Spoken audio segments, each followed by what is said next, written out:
Bom dia, pessoal, tudo bem com vocês? Olha, eu aqui de novo para mais um dia, né, para mais uma aula de história.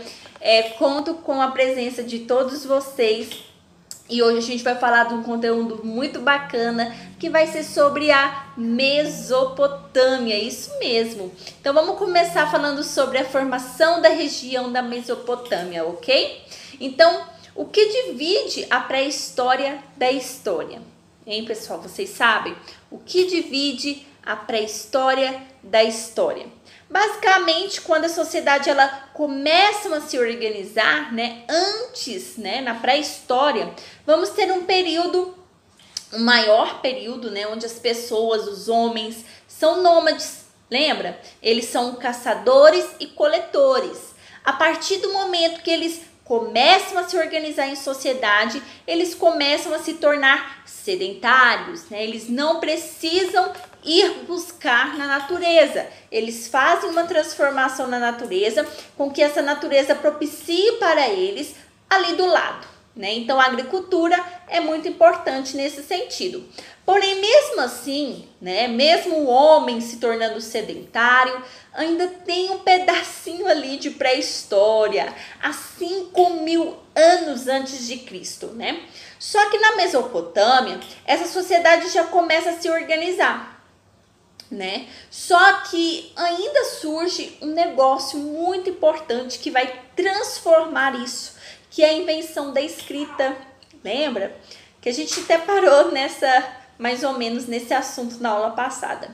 Então aí sim, a partir da escrita, a gente está saindo da pré-história e a gente está evoluindo enquanto sociedade organizada e partindo para a história. Então é na Mesopotâmia que surge essa escrita.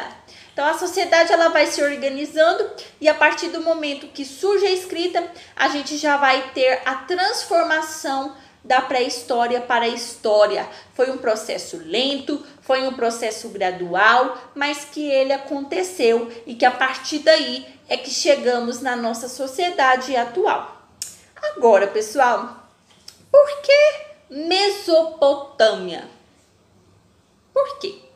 Mesopotâmia significa uma região entre. Como assim, professora? Entre o quê? Meso significa no meio entre dois grandes rios, que seria o rio Tigre e o rio Eufrates, né? Que são dois grandes rios ali importantes, você já deve ter ouvido falar, né? Mas qual é a importância do rio Tigre e do rio Eufrates, que caracterizam a Mesopotâmia? Então, lembrando que a Mesopotâmia, ela tá bem ali no meio desses dois grandes rios. Então, de um lado, o rio Tigres, do outro, o rio Eufrates. Mas então, pessoal, qual que é a importância desses rios, né, na Mesopotâmia? É porque o ser humano ele necessita de uma fonte de água. Eu falei isso no vídeo anterior, lembra?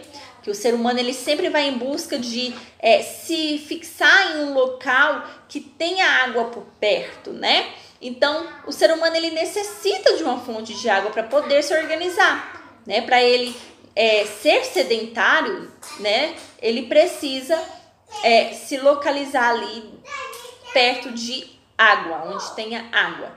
Então é porque o ser humano ele necessita de uma fonte de água para poder se organizar. Vocês lembram que eu falei sobre isso, né, no vídeo anterior? Que para ele ser esse sedentário que a gente está falando, ele necessita parar em algum lugar. Então vocês podem perceber que as sociedades elas só se desenvolvem através de rios ou de lagos, né? O ser humano ele busca condições de vida melhor, né? Então esses rios eles são fundamentais, assim como o Egito, né, se desenvolveu em torno do rio Nilo, a Mesopotâmia se desenvolve através desses dois grandes rios, né, rio Tigre e rio Eufrates, que são extremamente importantes para a irrigação, para a agricultura, né, para a organização social. É importante vocês saberem também os principais povos aí que definem essa região, né, da Mesopotâmia. Então, assim, pessoal, são dezenas de povos, mas a gente pode definir aí, por exemplo, os sumérios, os assírios, os babilônicos, mas aí você me pergunta, mas Mesopotâmia não é um país? Não, pessoal, Mesopotâmia não é um país. Mesopotâmia é formado por vários povos, né, que habitam a região da Mesopotâmia, e cada povo dá uma contribuição para entender esse povo antigo que a gente chama de povo mesopotâmico, mas eles não são homogêneos, eles são povos heterogêneos, cada um com uma cultura diversificada, né, porém com muitas coisas em comum. E aí agora você me pergunta, professora, mas onde que eles habitavam? Eles habitavam em cidades, né? Por exemplo, o povo sumério iam lá e dominavam algumas cidades, construíam e dominavam algumas outras cidades. Essas cidades, elas vão ter poder, né? Dominavam cidades que eram dependentes entre si, porém que pertenciam aos mesmos povos. Então eles não estão formando país, eles estão formando cidade-estado. Grave isso aí, anote isso aí no caderno de história. Cidade-estado é uma cidade que se autogoverna, onde você já tem os seus próprios representantes dentro de uma cidade, e várias cidades podem pertencer ao mesmo povo, mas eles não formam necessariamente um país, tá bom? Então, sabendo dessa diversidade étnica e cultural que a Mesopotâmia tem, nós vamos tentar achar alguns pontos em comum nesses vários povos. Então, primeiro nós vamos falar da relação política, né? A Mesopotâmia, ela basicamente vive o modo de produção, que é como que essa sociedade produz. Então, chama modo de produção asiático ou modo de produção antigo. Não confundam, porque assim, o Egito antigo, ele também usa um modo de produção asiático. Ele surgiu, só que esse modo de produção ele surgiu na Mesopotâmia, né, que é a Ásia, mas o Egito antigo também usou. Agora, como que é esse modo de produção asiático? Então, as cidades-estados, né, elas estão basicamente nas mãos dos líderes, né, que representam o estado. Então, é um líder, né, um nobre, um déspota que centraliza o poder de acordo com cada cidade, que pode ser na mão desse líder ou pode ser na mão de um grupo de sacerdotes também. Então, nesse caso, a cidade-estado não é governada pelo líder ou por um nobre, mas ela pode ser governada por um templo, né? Os nobres, os líderes, viviam em palácios, né? No caso dos sacerdotes, eles vivem em templos que tinham acesso restrito. E esse modo de produção asiático é basicamente isso, a centralização do poder desses grupos. Eles definiam tudo da vida, da cultura, dentro dessa cidade, dentro dessa sociedade. Então, por exemplo, era eles que deviam, né, que diziam, né, como seriam as cobranças de impostos, os cargos a serem ocupados pelos habitantes dessa cidade. Então, eles definiam tudo, né, como seria a cultura, a economia dessa cidade, tudo. Como seria o comércio dessa cidade, as propriedades, eram eles, né, que decidiam, né, a quem distribuir essas propriedades para as pessoas de acordo com a cabeça deles por mérito, né? Poderia ser por mérito, poderia ser por proximidade familiar. Então, era eles que definiam isso aí. E isso caracteriza o modo de produção asiático, né? É a centralização do poder na mão do líder ou do sacerdote. Então, é basicamente isso. Anota isso aí. Modo de produção asiático. Centralização do poder na mão do líder ou sacerdote. Quero dar um exemplo para vocês aqui, que mais ou menos em 1700 a.C., a gente vai ter um famoso código que vocês já devem ter ouvido falar, que é o Código de Hammurabi, que é um grande código de leis feito na Babilônia, né, na Mesopotâmia, por Hammurabi.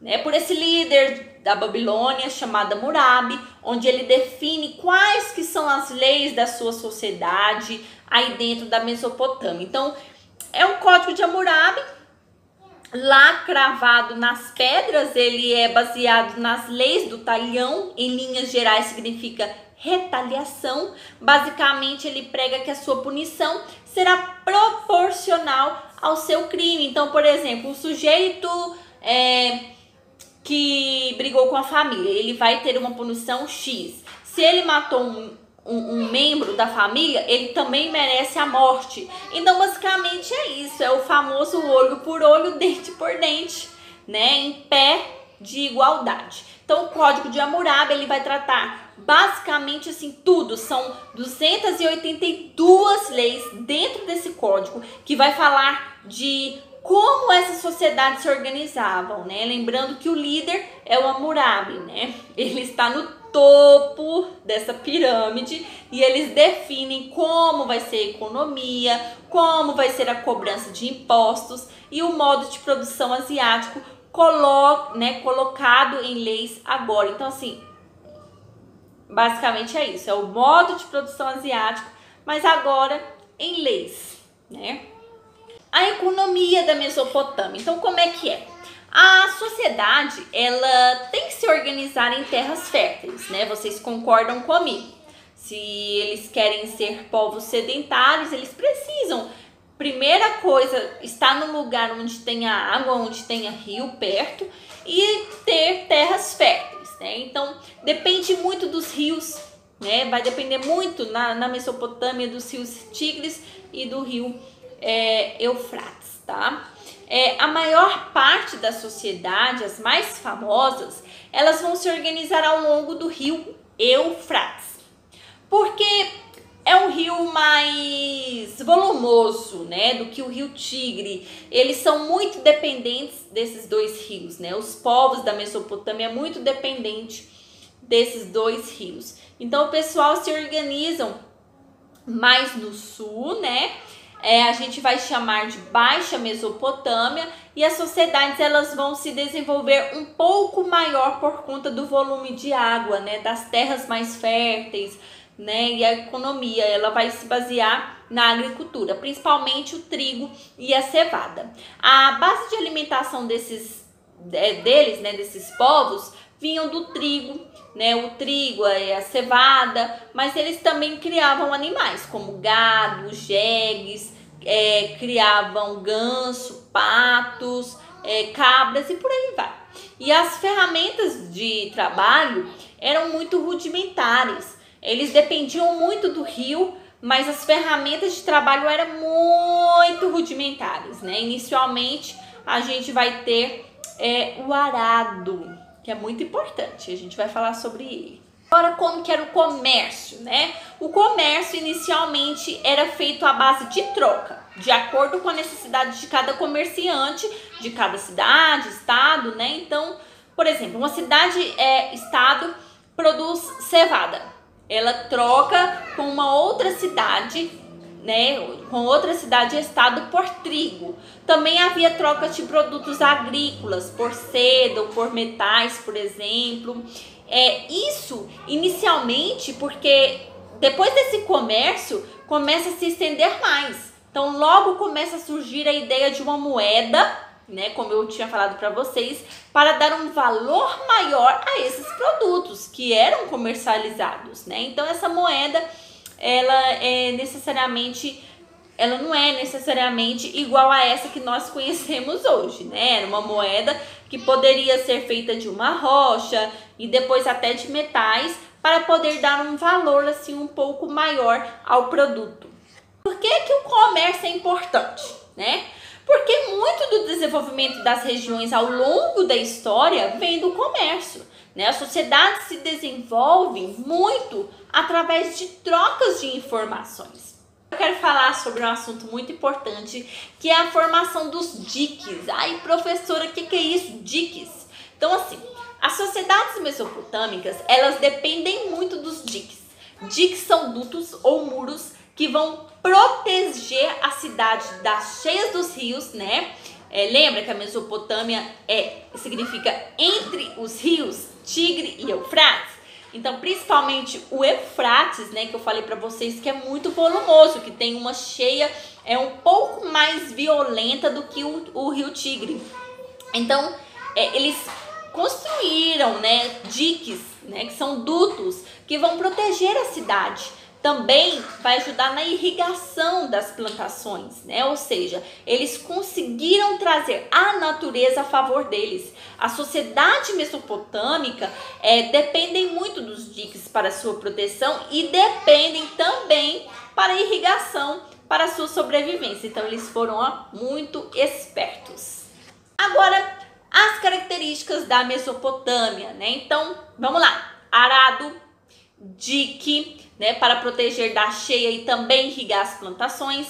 A escrita através do Código de Hammurabi são características da Mesopotâmia. São sociedades que começaram a se desenvolver, saíram daquela ideia de pré-história, né, e entraram agora na história e se desenvolveram no comércio e na agricultura.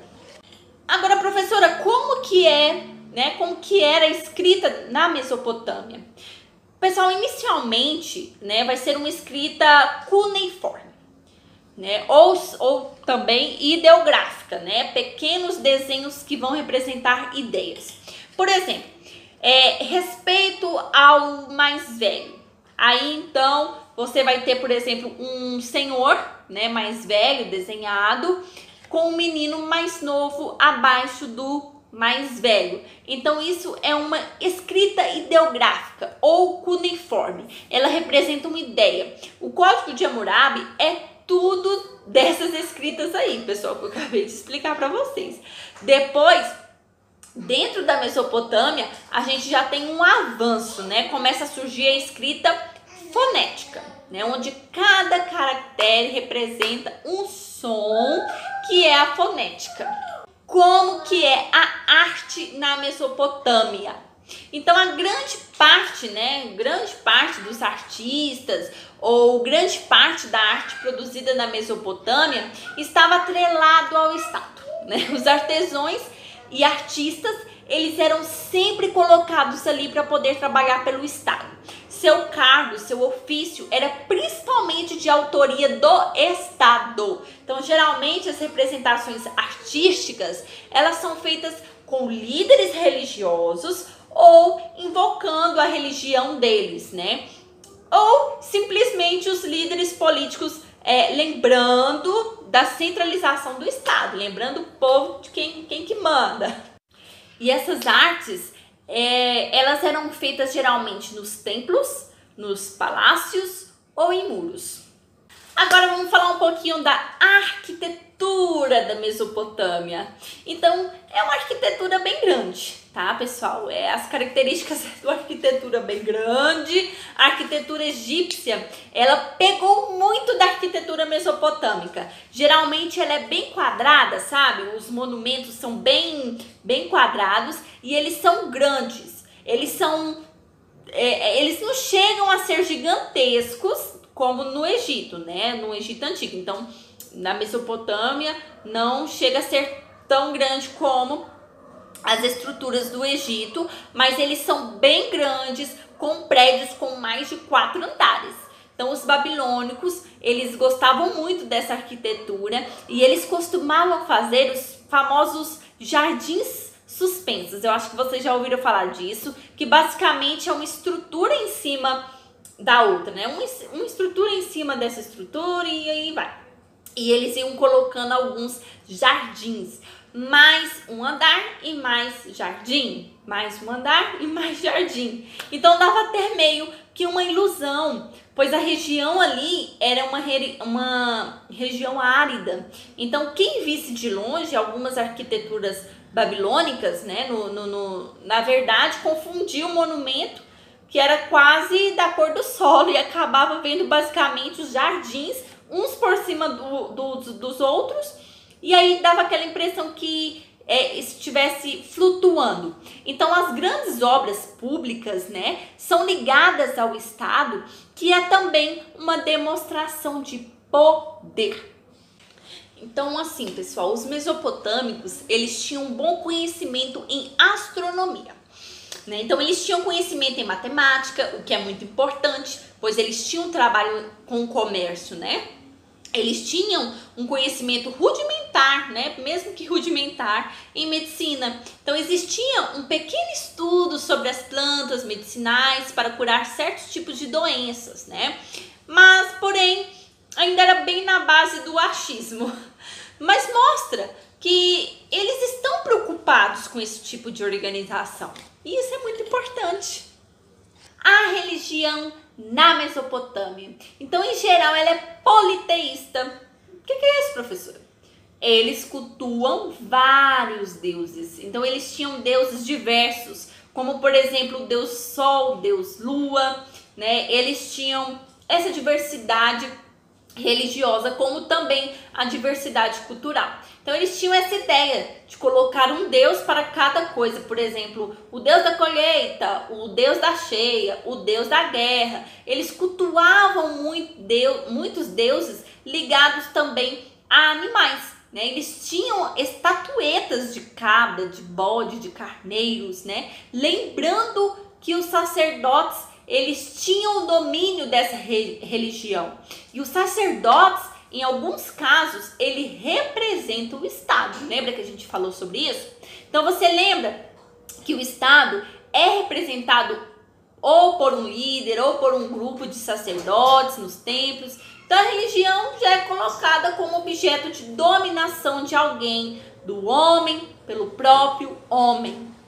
Pessoal, então foi isso. Eu espero que vocês tenham gostado da nossa aula de hoje. Espero ter contribuído com vocês.